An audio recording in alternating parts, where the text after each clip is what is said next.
위해서 발언 시작하겠습니다. 발언 시작하시면 타이머 작동하겠습니다.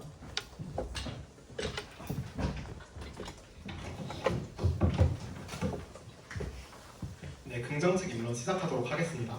불과 2달 전 노란봉투법이 본회의에서 통과되어 시행을 앞두고 있습니다. 노란봉투법은 노사 상생의 취지로 사용자 범위와 노동쟁의 대상 확대, 손해배상 청구 제한의 내용을 담았지만 현장과 산업계에서는 오히려 혼란과 우려의 목소리를 내고 있습니다. 이에 저희 긍정 측은 다음 3가지 논거를 들어 국가 발전에 저해하는 노란봉투법 철회를 긍정합니다. 첫째, 기업 경영의 부담을 가중시킵니다. 노란봉투법은 기업의 기존 경영권인 인력 조정, 근무 환경 변경까지 교섭과 파업의 대상으로 확대합니다. 이러한 상황에서 노란봉투법의 시행은 파업의 비밀을 더 크게 제공할 뿐입니다. 고용노동부의 통계에 따르면 최근 10년간 파업과 교섭으로 인한 근로손실 이슈는 매년 수십만의 수준이며 자유기업원은 이미 노동쟁의로 막대한 경제적 손실을 부담하는 상황에서 손해배상 청구 제한으로 결국 기업은 파업 리스크를 최소화하기 위해 의사결정이 위축될 것이며 곧 신속한 대응 능력 저하와 경영 불확실성을 키울 뿐입니다. 둘째, 기업의 국제적 경쟁력을 약화시킵니다. 대한상공회의소의 외국인 투자 기업 대상 조사에 따르면 50.3%가 노란봉투법 통과 시 투자 지역 또는 철회를 검토하겠다고 밝혔습니다. 한국경제인협회는 법 시행만으로도 외국인 투자가 15.4%가 감소할 것으로 전망하였습니다. 이런 경영 불확실성을 확대하는 노란봉투법의 시행은 국제적인 투자를 위축시켜 기업의 혁신 기회와 지속 가능성을 위협합니다. 이는 많은 국내 글로벌 기업들의 해외 이전을 촉진해 결과적으로 양질의 일자리와 국가 경제 발전에 큰 제동을 걸게 됩니다. 셋째, 노동 현장의 불안정성이 극심해집니다. 교섭과 파업이 일상화되면 사업 생태계 전체가 흔들리게 됩니다. 2022년 대우조선해양 하청노조의 51일 파업은 한 곳의 점검만으로도 전체 후공정이 지연되어 산업 마비를 초래했고 그 결과 420명의 정규직 직원이 강제 휴업에 들어가 막대한 임금 손실을 겪었습니다. 이처럼 한 곳의 쟁의 행위가 생산 라인 전체를 멈추게 하는 생산 마비를 초래하며 이 과정에서 파업에 참여하지 않은 노동자들까지 일이 중단되어 일을 하고 싶어도 할 수 없는 상황에 놓여 생계 피해를 입게 됩니다. 또한 신한은행에서는 노란봉투법의 영향으로 외주 콜센터와 재계약을 하지 않는 상황입니다. 장기적으로 원청은 갈등과 법적 리스크를 회피하기 위한 가장 손쉬운 방법으로 하청업체와 계약 자체를 줄이게 되고 결국 법이 보호하려던 하청 노동자들의 일자리를 위협하는 역설적 결과를 낳습니다. 노란봉투법은 상생 취지로 제정되었지만 실제로는 기업 경영 위축과 투자 위축, 노동시장 불안만을 초래합니다. 이는 결국 국가 발전에 저해하고 노동자의 권익마저 약화시킬 것입니다. 따라서 필요한 것은 법의 강행이 아닌 노사 모두가 지속 가능한 상생 마음에 함께 모색하는 것입니다. 이상으로 긍정적 입론을 마치도록 하겠습니다. 감사합니다.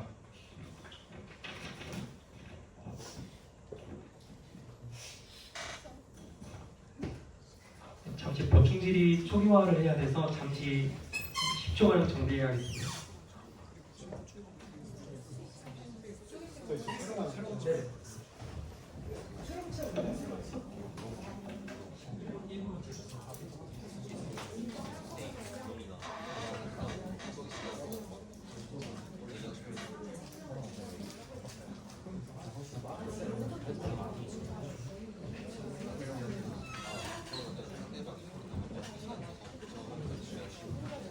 야, 생각봐.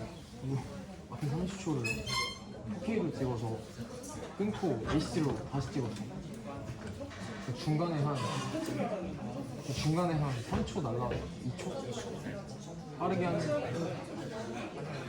아, 그거 다시 씨발 뭐야, 씨. 뭐야, 그거. 뉴 챔피언? 그게 좀 더 이제 있을 거다.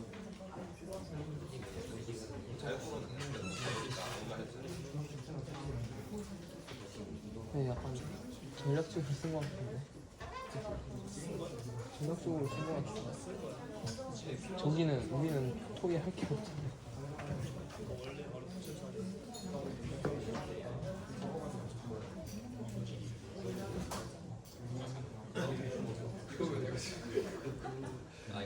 제동아, 저 작전 타임 긍정으로 돼 있는 거 어쩔 수 없는 거지.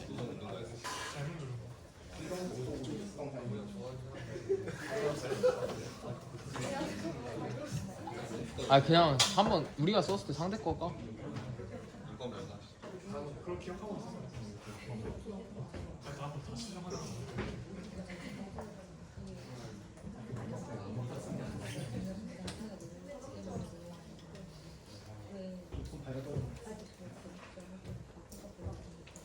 다음 발언자 나와주세요.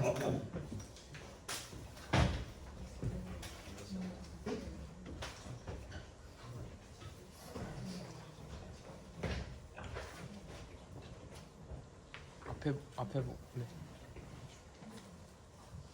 발언 시작하시면 타이머 작동하겠습니다.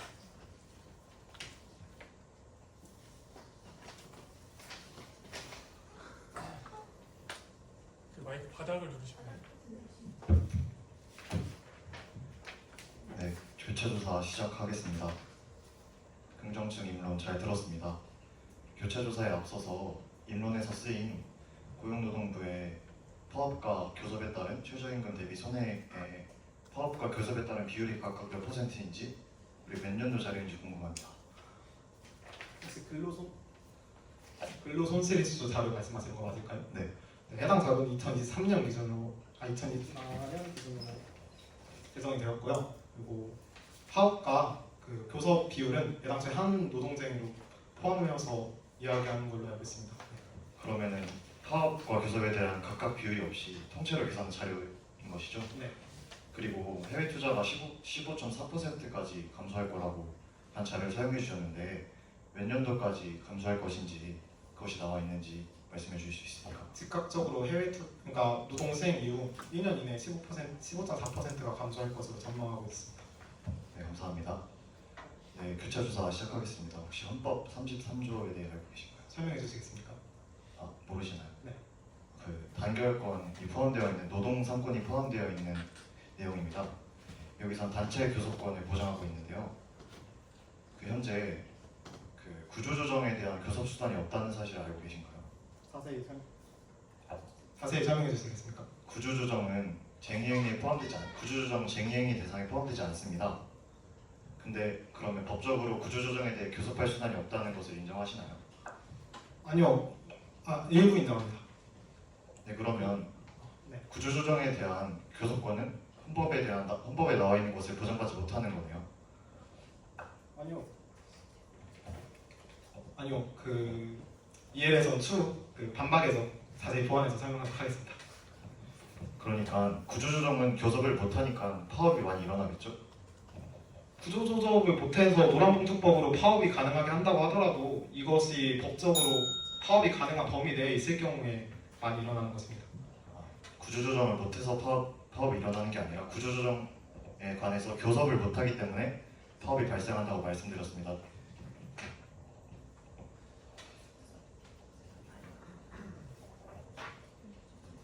여기까지만 해도 되나요? 좋습니다.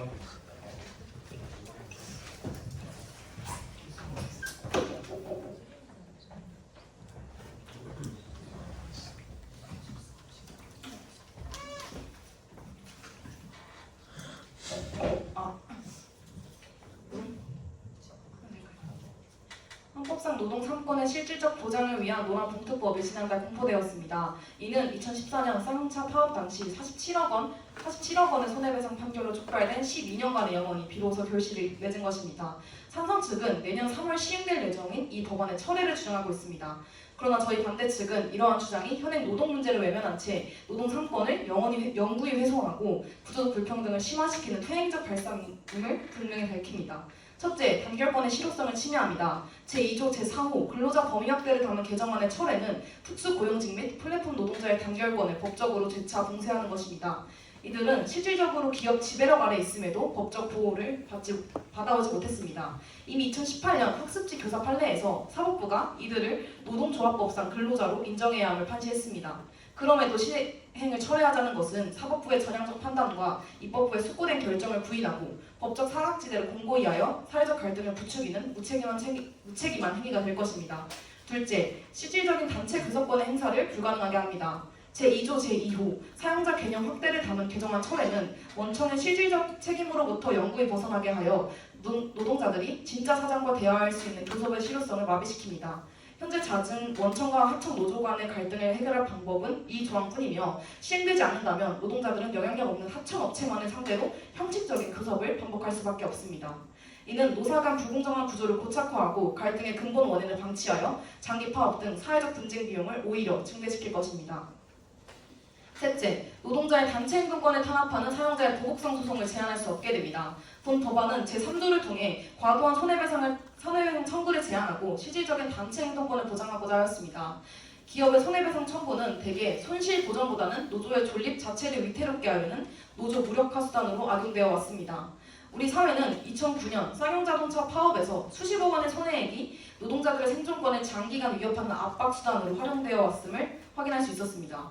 찬성 측의 주장은 개인의 생존권을 파괴하는 징벌적 연대 책임을 묵인하고 노동 3권의 실질적 행사를 원천적으로 봉쇄하자는 것과 다름이 없습니다. 여러분, 노란봉투법은 파업을 불러일으키는 법이 아닙니다. 교섭이 보장되지 않아 파업으로 이어지는 노사 갈등을 제도적으로 해결하기 위한 법안입니다. 시행을 통해 노동권의 실효성을 높이고 노사 간의 공정한 대화와 신뢰를 구축하는 것이야말로 한국 사회의 장기적인 안정을 위한 최선의 길임을 강력히 주장합니다. 이상으로 반대측 인론을 마치겠습니다. 부정측 25초 남기고 발언 종료하셨습니다.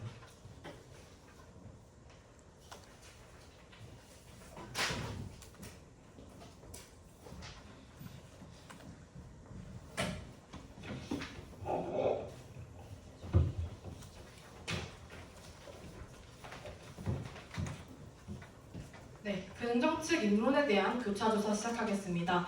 입론에서 노동권의 보호를 위해서 노란봉투법을 시행해야 된다고 말씀해 주셨습니다. 맞습니까? 네. 노동자가 노동을 하기 위해서는 그 주체인 기업이 필요합니다. 동의하십니까? 네. 네, 이어서 질문 드리겠습니다. 노란봉투법이 시행되게 된다면 노동조합이 불법 파업을 했을 때도 기업이 이를 제지하거나 생산 차질 등으로 인한 손해배상을 청구하기가 어려워집니다. 맞습니까? 아닙니다. 네, 노란봉투법에서 사용자가 할 수 있는 손해배상 청구 제한이 명시되어 있음에도 불구하고 기업이 손해배상 청구가 가능한 이유와 이 손해를 기업이 모두 감당해야 하는 이유를 추후 반박에서 설명해 주시길 바라겠습니다.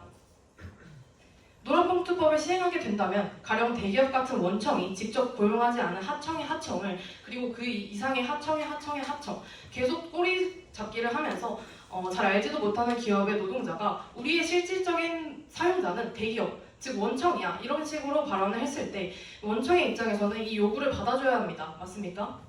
아닙니다. 노동자의 주장만으로는 원청의 사용자성을 인정받을 수 없습니다.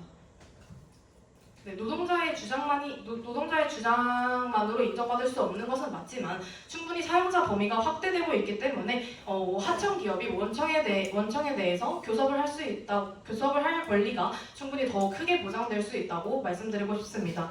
네, 다음 질문 드리도록 하겠습니다. 부정측께서는 인론 첫 번째 근거에서 중소기업과 비정규직 노동자 등 플랫폼 노동자 등과 같은 특수 고용자들을 노란봉투법을 통해서 보호할 수 있다고 말씀해 주셨습니다. 맞습니까? 네, 맞습니다. 노란봉투법이 시행될 경우 기업은 노동조합의 요구와 입장을 보다 민감하게 고려할 수밖에 없습니다. 맞습니까? 네, 그 조건이 인정되기 때문에 민감하게 받아들여야 하는 것이 저의 목적이자 기대하는 효과입니다. 네, 고용노동부의 통계에 따르면 파업이 증가될 때 연간 일자리 수가 감소된다고 합니다. 이에 대해서 알고 계십니까? 네, 자세한 수치를 말씀해 주실 수 있으실까요? 네, 그 수치에 대해서는 추후 반박에서 말씀드리도록 하겠습니다. 우선 그런 통계 자료가 있습니다. 그리고 그렇다면 노란봉투법을 시행했을 때 과연 파업이 증가하지 않을 것이라고 보십니까? 저희는 파업이 증가한다는 것보다는 교섭이 일단은 인정이 되어야 파업은 그 이후에 교섭의 이후에 여기까지 듣겠습니다. 이러한 사실 즉 발언 시간 종료되었습니다. 네, 교차조사 마치겠습니다.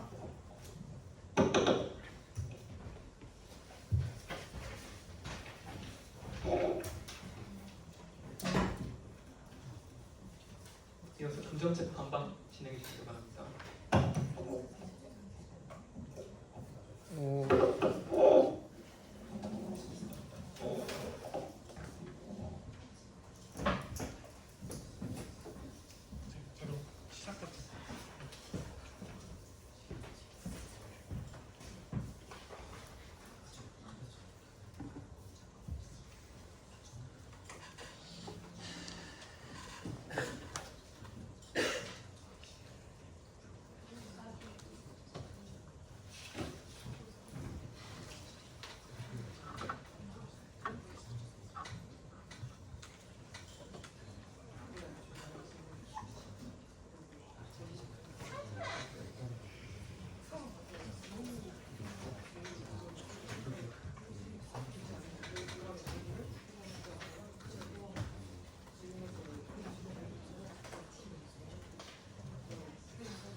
시험 타임 모두 종료되었습니다. 긍정측 임원 토론자께서는 반박 진행해 주시기 바랍니다.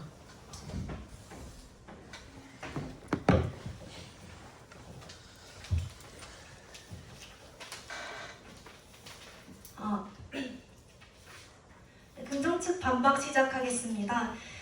네, 먼저 부정측께서는 앞선 입론에서 첫째, 특수 고용직의 단결권 실효성을 저해야 한다. 둘째, 원청과의 대화를 막아 실질적인 교섭권을 없앤다. 셋째, 노동조합을 무력화하는 보복성 소송을 제한할 수 없다 등 논거를 들어 노란봉투법 철회를 부정하셨습니다. 이에 순서대로 반박 진행해 보겠습니다. 첫 번째로 기존에 보호받지 못하던 특수 고용관계의 노동자들에 대한 내용입니다. 고용노동부에 따르면 지난 10년간 노조의 잦은 파업으로 연평균 실질 국내 총생산은 10조 원, 일자리는 17만 개 감소하는 경제적 손실이 발생했습니다. 파업 등을 통한 노조의 영향력 강화가 총 실질 소비를 감소시키고 대중소기업 간 임금 격차를 심화시키는 등 경제 전반에 부정적인 영향을 끼쳤다는 겁니다. 특히 중소기업 임금은 10.9% 감소했습니다. 저희는 이 노란봉투법의 입법을 통해 노동자들의 고용 환경, 특히 특수 고용 관계에 있는 노동자들의 고용 환경이 불안정해진다는 것을 강조드리고 싶습니다. 간접고용 노동자들의 교섭권을 확대하는 노란봉투법의 입법 이후 외주인력과 비정규직 노동 환경은 위태로워졌습니다. 입론에서도 말씀드렸다시피 신한은행은 법적 책임 무료를 최소화하기 위한 선제적 조치로 연남 외주 콜센터를 통한 대출 상환 업무를 아예 중단했습니다.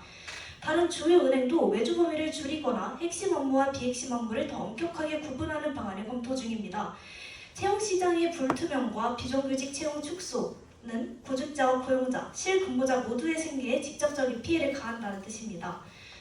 두 번째로 원청과 하청에 대한 문제에 대해 말씀드리고 싶습니다. 노란봉투법은 이 사용자 범위를 확대해서 근로조건을 실질적, 구체적으로 집에 결정할 수 있는 자로 확대해 원청까지 하청 기업들이 교섭을 진행할 수 있도록 만들었습니다.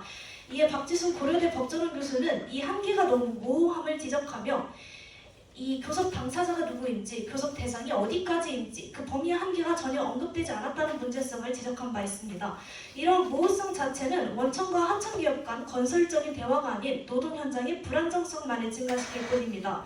입론 세 번째 근거에서 말씀드렸다시피 역으로 노동 환경의 불안정성을 불러오면 박용범 한성대 명예교수가 말씀드렸듯 자동차, 조선, 전자 등 한국 수출 주력 산업에서 원하청의 협력 체계가 깨졌을 때 발생하는 기업들의 소극적 고용에 양질의 일자리가 줄어드는 현상을 막을 수 없습니다. 세 번째로 노동자 권리 보장에 대해 말씀드리고 싶습니다.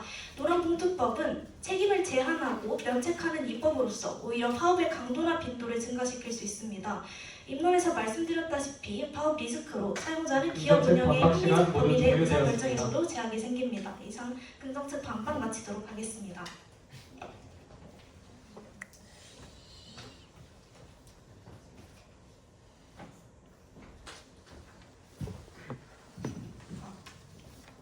네, 부정적 반박 교차조사 시작하도록 하겠습니다. 본격적으로 앞서서 첫 번째 플랫폼 노동자 얘기해 주시면서 노조의 영향력이 강화되고 일자리가 줄어든다. 그러면서 비정규직 지회에서 얘기해 주시면서 말씀해 주셨죠. 네, 맞습니다. 근데 비정규직과 플랫폼 노동자는 엄연히 구분되고 플랫폼 노동자는 현재 법안으로서는 노조 자체를 결정을 못 하는데 왜 이거를 구분짓지 않고 같이 합쳐서 말씀해 주시는지 모르겠습니다. 이에 대한 좀 구분이 필요할 것 같고요. 이 플랫폼 노동자 먼저 말씀드리면 플랫폼 노동자는 일단 개인이 사업자로 플랫폼에 등록되어 있습니다. 맞습니까? 설명해 주시겠습니까? 그 플랫폼 노동자의 계약 자체가 플랫폼에 개인 사업자로 등록되어 있는 거 맞습니까? 네, 맞습니다. 근데 그 실제 업무 지시와 수수료율, 배차 시스템 등의 근로조건은 누가 결정하는지 아십니까? 설명해 주시겠습니까? 네, 바로 플랫폼 기업의 알고리즘이나 본사의 일방적 약관에 의해 결정됩니다. 배민 라이더로 생각해보시면 조금 더 수월하게 이해 가능하실 것 같습니다. 그럼 이들은 기업의 실질적 지배력 아래에 있는 건 아닙니까? 노란봉투법 실질적 지배 아래에 있다는 것은 맞지만 노란봉투법 입법 이후 네, 교섭 증가로 증가하는 혼란에 대해 말씀드리고 싶었습니다. 그럼 그들은 노조법상 근로자로 인정되어야 한다는 것에 동의하십니까? 노동권을 보장해야 한다는 것은 저희도 인정합니다. 그러나 그 수단이 노란봉투법이 되어서는 안 된다고 말씀드리고 싶습니다. 노동권의 단결권과 단체 교섭권과 단체 행동권이 있습니다. 그에 대한 단결권이 지금 보장되어 있지 않기 때문에 보장해주려고 하는 게 하나의 내용이고요. 그럼 노동권을 보장해준다는 것은 그 단결권을 인정해야 된다고 동의하시는 걸로 알겠습니다. 그 사용자성의 모호성에 대해서 말씀해 주셨는데 그 하나모션 사례 판례에서 사용자성 인정하신 거 알고 계신가요? 원청에 대해서 사용자성을 인정한 판례가 있습니다. 이미 그 외에도 두 건의 구직구직한 사례가 원청에 교차 조사 사용자성을 시간 모두 인정했습니다. 종료되었습니다.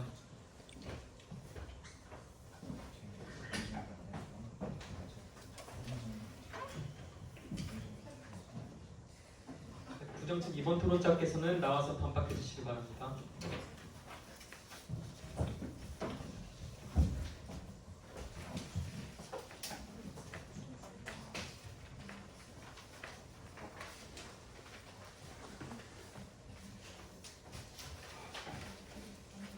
네, 시작하겠습니다. 좀만 더 앞으로 나와서. 네. 먼저 아까 대답을 요구하셨던 그 불법 파업 행위의 남용에 대해서 말씀드리겠습니다. 노동쟁의는 불법 행위에 포함되지 않고 불법 행위에 대한 그런 피해에 대해서는 손배 면제가 되지 않는다고 법조항에 적힌 걸로 확인이 되었습니다. 그리고 두 번째로 사용자성이 모호함에 대해서 한번 얘기를 해주셨는데, 예, 이미 여러 판례들에 대해서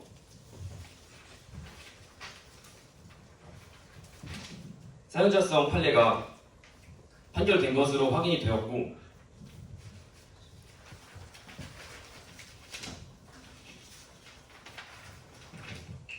네, 그리고 아까 하청 줄이기, 하청이 감소할 수 있다. 질의 사용하셨습니다. 앞서 여러 판결을 통해서 사용자성이 그 판례를 통해서 개선되었다고 하는데, 이번에 사용자성의 범위는 실질적 사용자성으로 기존의 판례와는 엄연히 다른 기존의 법과는 엄연히 다른 겁니다. 그래서 기존의 판단만으로는 이거를 입증하기 힘들다고 생각합니다. 이에 대해 답변 부탁드립니다. 네, 답변 드리겠습니다. 죄송합니다. 먼저 아까 말씀드렸던 판례들은 하나오션 판례와 현대제철 판결에 대해서 실질적인 지배력을 행사하고 있는 원청에 대해서 사용자성을 인정한다 판례 말씀드린 것이고요. 그 판례가 의미가 없다고 말씀하셨는데, 법 개정 이후에 저희가 새롭게 말씀드리고 싶은 기준이 있습니다. 미국 공동사용자 판단 기준에서 하기로는 임금, 근로시간, 업무 배정, 징계 채용, 해고, 안전보건 등 노동 조건 중 어떤 부분이라도 통제권을 행사하거나 유보할 경우 공동사용자로 인정하고 있는 기준을 채택하고 있습니다. 우리나라도 이 기준을 채택하게 된다면 분명하게 사용자성이 구분될 것으로 판단이 됩니다. 답변 되었을까요? 계속 말씀드리겠습니다. 그리고 이 법을 도입하게 되면 하청들을 원청이 임의적으로 자르는 그런 일들이 벌어질 거라고 말씀하셨는데, 2010년 현대중공업 노조 위축을 위해 하청 폐업 유도한 것에 대해서 대법원 판결이 있습니다. 그때 하청 폐업이 유도가 불법이라는 판결이 나왔습니다. 따라서 찬성 측께서 말씀해주신 그런 우려들은 애초에 위법이라는 점 말씀드리겠습니다. 그리고 이 법을 도입하게 되면 불안정성이 증가해서 네, 긍정책 보충 질의 사용하셨습니다. 원청이 하청 기업의 일자리를 감소시키는 것이 불법이라고 말씀해 주셨지만, 해당 불법은 하청 기업의 노조를 탄압하기 위해 의도적으로 시행하는 법의 경우만 불법이라고 규정한 것뿐이고, 해당 법의 불안정성에 의거해서 원청 기업이 어쩔 수 없이 하청 기업의 일자리와 고용 안정성을 저해하는 선택을 하게 되는 그런 경영적 선택은 그런 불법 판단이 내려지지 않았습니다. 이것은 어쩔 수 없는 경영 선택이라고 생각합니다. 이에 대해 어떻게 생각하시는지 궁금합니다. 의도가 있었던 경우에는 불법이라고 말씀드렸고, 그런 경우에는 이제 기업들의 경영적 선택일 것으로 생각이 드는데요. 그 부분에 대해서는 저희가 말씀드리고 싶은 것이 있습니다. 저희가 노동쟁의의 범위를 확대하는 것이 노란봉투법의 또 하나의 핵심적인 쟁점이었는데요. 그 이유는 기존의 여러 가지 조폐공사 상통폐합한대 파업이나 두산중공업 구조조정 사례 등의 여러 가지 사례들을 비추어 봤을 때, 원청은 하청의 어떤 시위, 이런 구조조정들에 대한 이의 제기에서 비협조적인 태도를 많이 보여왔습니다. 이것은 사실 노동자들의 권익에 직결되는 그런 부분들에서 사전적인 평화적인 안정적인 교섭을 할 기회 자체가, 자리 자체가 마련되지 않았다는 뜻입니다. 이 법이 진행되게 된다면 노사 간의 긴밀한 협의, 사전협의 이런 문화들이 정착될 것이고 이렇게 되면 고용 안정성이나 효율성이 올라갈 것으로 생각이 되는데요. 이 부분의 가치가 아까 말씀드린 가치보다 더 높을 것으로 저희는 주장하고 있는 것입니다. 그리고 또 말씀드릴 것이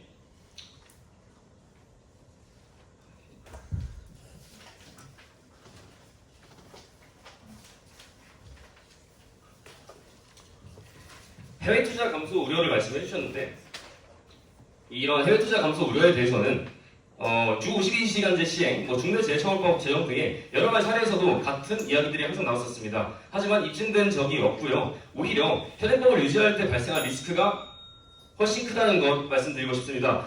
노란봉투법을 철회하게 되면 원청의 책임 회피가 이어질 것이고 이는 대우 조선해양 파업과 같은 법 밖의 극한 투쟁을 유발하게 됩니다. 이런 것들은 도로나 사업장 정보라는 형태로 서서 나오며 사회적 비용과 불안정성을 극대화시킨다고 주장드리고 싶습니다.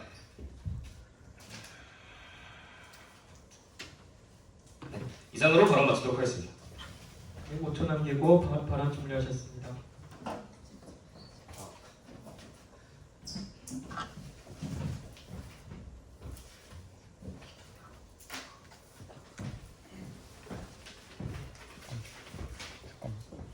좀 더 나와서 청경 보고.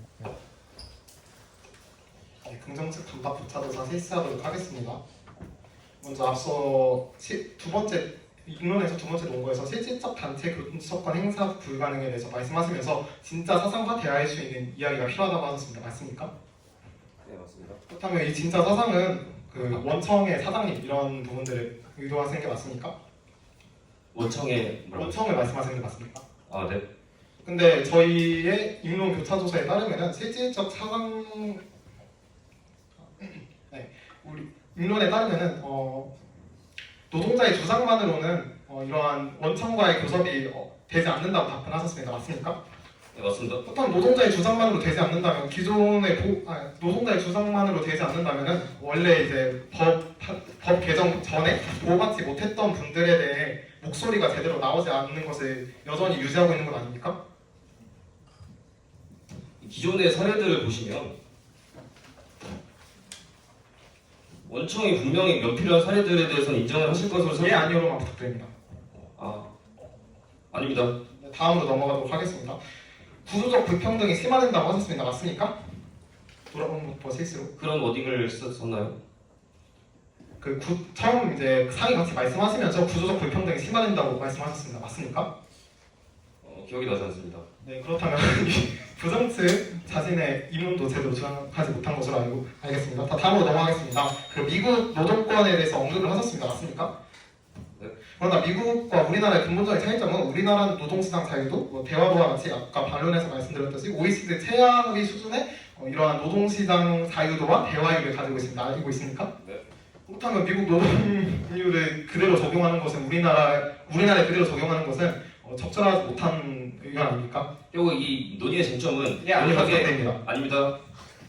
네, 이상으로 긍정측 반박해서 마치도록 하겠습니다. 네, 감사합니다. 발언 종료되었습니다.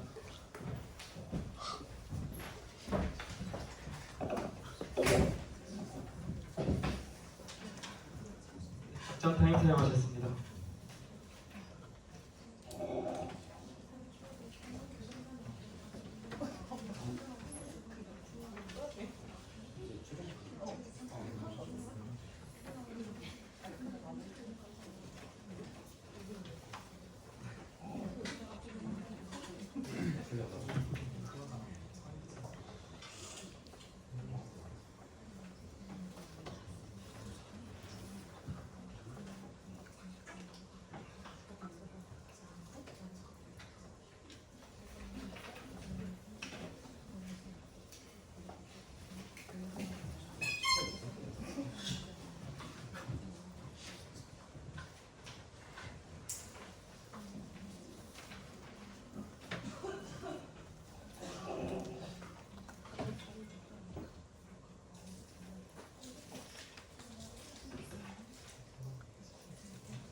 작전 타임 모두 종료되었습니다. 긍정측 3번 토론자께서는 최종 발언 진행해 주시면 됩니다.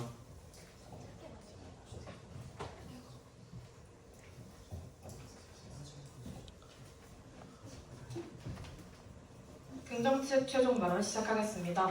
우선 앞전 못다한 반박 이어가도록 하겠습니다. 부정 측께서는 기업의 경영적 판단에 의한 노동력 감소보다 노동권이 보장되는 건전한 환경 조성이 중요하다고 말씀을 해주셨습니다. 저희도 노동자와 노사 간의 건설적인 대화가 중요하다는 것 알고 있습니다. 하지만 이것이 노란봉투법을 통해서 이루어지는 것이 아니라 구조적인 산업 환경을 바꿈으로써 이루어져야 한다고 말씀드리고 싶습니다. 네, 부정책 보충 질의 사용하셨습니다. 노동법이 아니면 어떻게 구조조정 산업 환경을 바꿔서 이 일을 해결할 수가 있는 거죠? 네, 답변 드리도록 하겠습니다. 저희는 노동법을 폐지하자는 것이 아니라 노란봉투법을 처리하자는 것입니다. 지금 있는 노란봉투법이 아닌 지금 현행에 있는 노동법으로도 충분히 보장이 가능하다고 말씀드리고 싶습니다. 세계 경제 포럼의 137개국 대상 노동시장 조사 결과 한국의 노사협력은 131을 기록해 세계 경제 사회 지표 중 한국은 가장 낮은 등수를 기록했습니다. 이러한 현 상황에서 노란봉투법의 입법은 노동 현장의 변화를 꾀할 수 있는 생산적인 대화와 타협 대신 사법적, 정치적 해달 수단만을 증가시켜 노사관계의 사법화를 초래하며 파업 리스크로 인한 노동 현장의 혼란과 법적 다툼, 경영 불확실성만을 신호한다고 말씀드리고 싶습니다. 네, 다음으로는 플랫폼 노동자들에 대해서 말씀해 주셨습니다. 이들은 부정 측께서 말씀해 주신 것과 같이 개인 사업자입니다.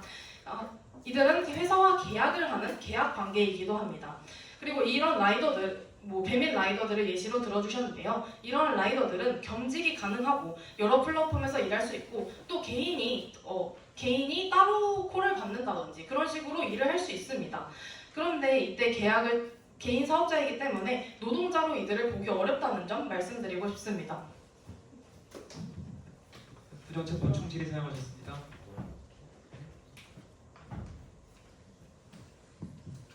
네, 방금 발언 중에 그 노사 간 대화의 법제화에 대해서 말씀해 주셨는데 맞으신가요? 네, 맞습니다. 다음 최종 발언 이어가도록 하겠습니다. 이 질문이 한 번밖에 안 돼서. 네, 그리고 또한 임금 구조 격차에 대해서 저희가 말씀을 해드렸는데요. 노란봉투법이 시행됐을 때 오히려 대기업에 있는 그런 대형 노조들만 더 이득을 보는 구조입니다. 대형 노조들의 임금은 앞서 제시해드린 자료와 같이 20% 상승하고 오히려 중소기업의 경우 10% 임금이 하락한다는 수치를 제시해드렸습니다. 이번 토론에서는 노동자의 권익 보장과 기업의 경영권 보호 중 어떤 것이 더 중요한지에 대한 가치에 대한 토론이 주요 논점으로 이루어진 것 같습니다. 이에 대해 저희 긍정 측은 기업이 있어야 노동자가 있다고 지속적으로 말씀을 드렸습니다. 하지만 부정 측께서는 현재 노동자들이 권리를 보장받지 못하고 있기 때문에 노란봉투법을 통해 권익을 우선시해야 한다고 주장해 주셨습니다. 하지만 노동자의 권익을 보호하기 위해서는 기업의 의사결정과 같은 경영권 확보가 필수적인 상황입니다. 노란봉투법은 기업의 존립을 위태롭게 합니다. 불법 쟁의 행위가 발생해서 수많은 손해가 발생하더라도 기업은 이 손해를 감수해야 합니다. 이 손해를 기업은 노동자들에게 청구하기 굉장히 어려워질 것입니다. 또 수많은 교섭으로 인해 하청이 원청에게, 하청이 원청에게, 그리고 그 수많은 하청의 교섭을 기업이 감당해야 합니다. 기업은 결국 위축될 것이고 그것은 노동자의 권익 보호를 힘들게 한다고 말씀드리고 싶습니다. 임론과 반박에서 말씀드린 것과 같이 기업이 채용 직원을 꺼리게 되는 등 이미 노란봉투법을 통한 부정적인 효과들이 많이 발생하고 있습니다. 기업뿐만이 아니라 결국에는 부정 측께서 중요시하시는 노동자의 권익마저 망가지게 된 것입니다.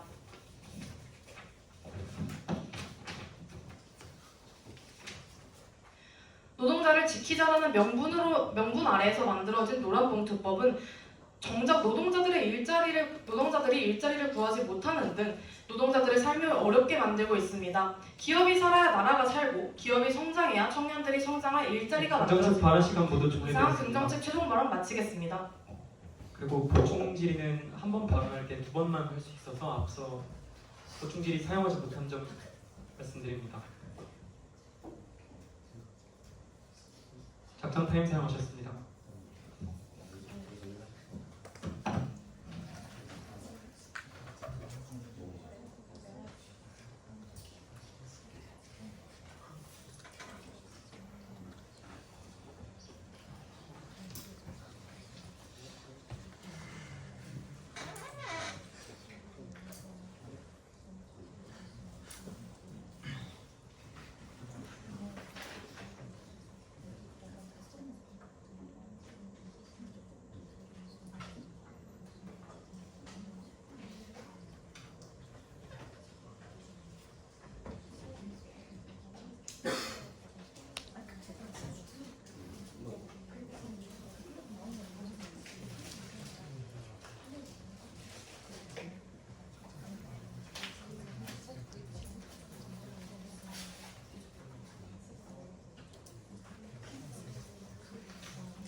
답변 타임 모두 종료되었습니다. 부정측 3번 토론자께서는 최종 발언 진행해 주시면 됩니다.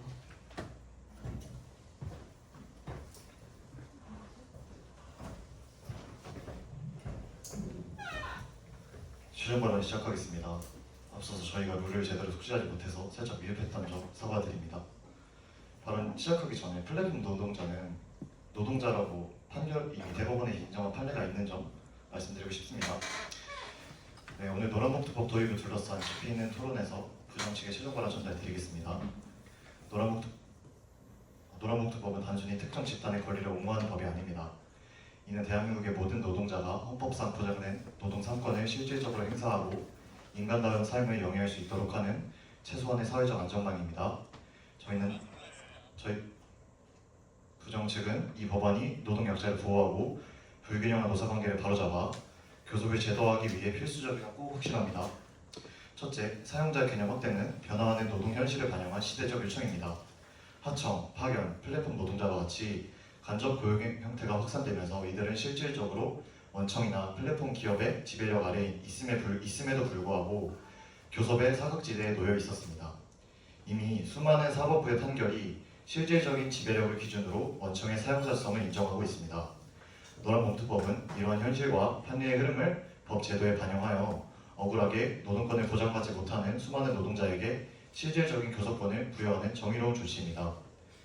긍정 측에서는 모호성에 대해서 꾸준히 반박해 주셨는데요. 이미 판례의 법리가 있고 미국에서도 사용자의 개념은 시행령을 통해 확대되었으므로 정부에서 6개월의 준비 시간이 주어져 있으므로 충분한 조치를 마련할 것으로 예상됩니다.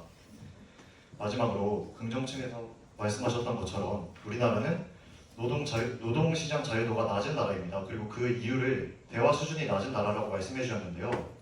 노란봉투법은 건전하고 미래지향적인 노사관계를 구축하기 위한 첫걸음입니다.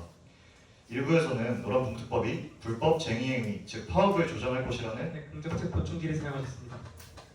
네, 아까 임론 교차조사에서 인정해 주셨다시피 파업과 교섭이 증가하게 됩니다. 그리고 불법 파업에 대해서도 저희가 아까 반박과 최종 발언에서 말씀드렸다시피 불법 파업에 대해서도 기업이 손해배상을 하기가 어려워지는데 그러면 이러한 파업이나 불법 파업으로 인한 손해를 모두 기업이 져야 한다고 생각하십니까? 불법 파업에 대한 손해배상의 책임이 어려워지지 않습니다.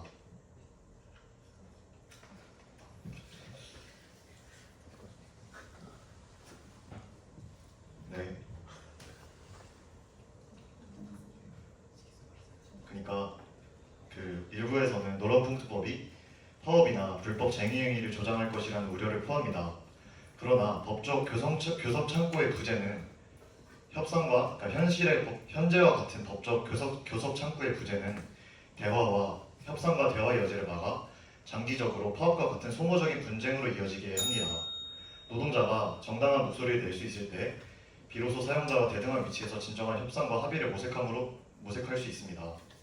또한 긍정 측에서 우려해 주셨던 해외 투자와 기업에 대한 우려에 대해서는 2019년 OECD 보고서에 따르면 교섭이 활발할수록 생산성과 예측 가능성이 올라간다는 보고서가 있습니다. 그리고 주 52시간 제도 등 다양한 제도에서도 보았다시피 우려한 일들이 발생하지 않은 사례가 많습니다. 따라서 우리는 노란봉투법의 시행 철폐를 부정합니다. 마치겠습니다. 토론 모두 종료되었습니다. 박수 한번 부탁드립니다. 규현이 끊을까? 청중들일까? 이어서 질의가 진행될 예정인데요. 긍정 측의 2회 질의할 수 있고 부정 측의 질의 2회 할 수 있습니다.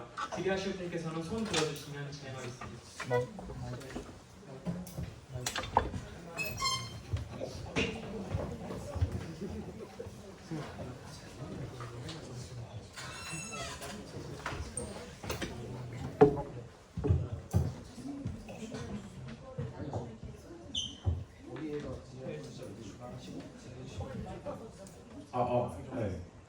한토막 박준영입니다. 잘 들었습니다. 저 긍정 측 3번 토론자분께 질문을 하고 싶은데 아까 마무리 발언하실 때 파업 가능성이 노동 환경 불안정과 경영 불안정으로 이어질 수 있다고 말씀을 하셨는데 맞나요? 일단? 저희는 파업 증가로 인해서 경영이 불안정해지고 결국에 경영이 불안정해지게 되면 그 노동자들도 결국 기업에 속해 있기 때문에 기업이 어려워지게 되면 노동자들까지 힘들어질 수 있다 이렇게 말씀드렸습니다. 네, 저도 이제 경영이 불안정해진다. 그러니까 파업이 많아지면 경영이 불안정해진다라는 게 직관적으로는 와닿는데 자세한 인과관계는 잘 모르겠어가지고 이렇게 질문을 드립니다. 좀 자세한 인과관계를 설명해 주실 수 있나요? 노동자까지 왜 어려워지는지 설명. 네, 그러니까 파업이 많아지면 왜 경영이 불안정해지는지 좀 더 자세히 설명을 해주시면 좋을 것 같아요. 현대차 파업의 경우에도 현대차가 1997년부터 2008년까지 파업으로 인해서 1조 이상의 손해를 봤습니다. 1조 몇천억 정도의 손해를 봤습니다. 그런데 이것을 모두 지금 거의 다 많은 금액을 현대차 측에서 부담을 하고 일부의 금액은 청구하기도 했습니다. 하지만 그 중간에 있던 합법적인 파업, 불법적인 파업이라든지 그것들로 인해서 현대차의 기업에 대한 위상도 낮아지고 결국에 그러한 금전적인 손해도 봤는데 결국에 현대차라는 그 그룹이 좀 기업 재정 상황도 안 좋아지고 경영 리스크도 좀 생기고 이러면서 노동자를 더 뽑지 않는다든지 그래서 저희가 신한은행 사례를 말씀드렸는데요. 그 은행에서 실제로 노란봉투법을 이유로 이제 사원 채용을 꺼려간다 이러한 자료가 있습니다. 그래서 그런 식으로 결국에는 노동자들도 손해를 보고 기업이 무너져서 사실 노동자들에게는 절대 좋을 게 없다 이런 느낌으로 제가 말씀드린 겁니다.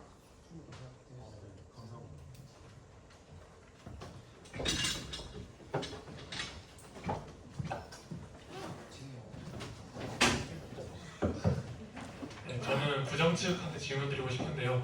사실 토론 중반부에 되게 플랫폼 노동자라든지 직간접 고용에 대한 얘기가 굉장히 많이 나왔던 것 같아요. 그 부분에 대해서 좀 의문이 들었던 점이 사실 현재 법안의 가장 큰 문제가 모호성, 토론에서 많이 나왔던 말이 모호성이거든요. 이게 결국 지금 보면은 근로체계 계약 체결 당사자가 아니더라도 실질적이고 구체적으로 지배 결정할 수 있다면 사용자를 본다라고 하는 부분이 사실 어디까지가 실질적이고 구체적인지에 대한 명시가 없어서 반대 측에서는 부정 측에서는 이제 시행령으로 하면 된다라고 하셨지만 시행령이 필요하면은 법안에 시행령으로 정한다라고 적어놔야 하는데 현재 법은 그렇지 않거든요.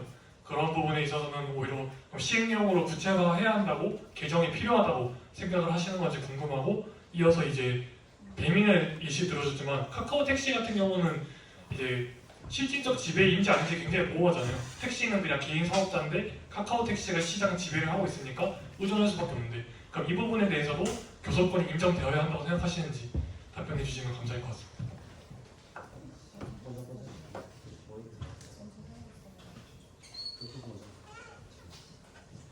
네, 먼저 카카오 택시 부분 이쪽에서 답변해 주실 거고 그 개정안 법안의 모호성에 대해서 답변해 드리면 저희가 자료 조사를 하는 과정에서 그 법안의 모호성에 대한 지적이 많아가지고 법안을 창조하신 분들의 인터뷰 같은 것도 많이 찾아봤었는데요. 그분들께서 현 고용노동부 장관께서도 많이 하시는 말씀이 아직 6개월의 시간이 남아있다. 그동안에 만반의 준비를 해올 것이다. 이렇게 말씀을 해주셨습니다. 그래서 저희가 구체적인 출처를 통해 명확한 기준이 정해질 것이다라는 답변을 드릴 수 있는 것은 아닌데 그렇게 저희는 미국에서 사용자 확대 범위를 하고 있다는 것을 근거로 들어서 설명드리고 있습니다. 그래서 제 생각에 대해서 물어보자면은, 그러니까 정부에서 시행령이든 뭐가 됐든 적당한 대처 방안을 들고 오지 않을까. 그리고 현재 판례가 여러 차례 나와 있습니다. 그래서 판례와 전문가들의 의견을 합쳐서 구체적인 그 법안 해석 방향을 정해오지 않을까 싶습니다. 시간 여건상 질의는 여기까지 하도록 하겠습니다. 그리고 이어서 반토막 토론은 3분 정도 휴식하고 8시 20분에 진행하도록 하겠습니다.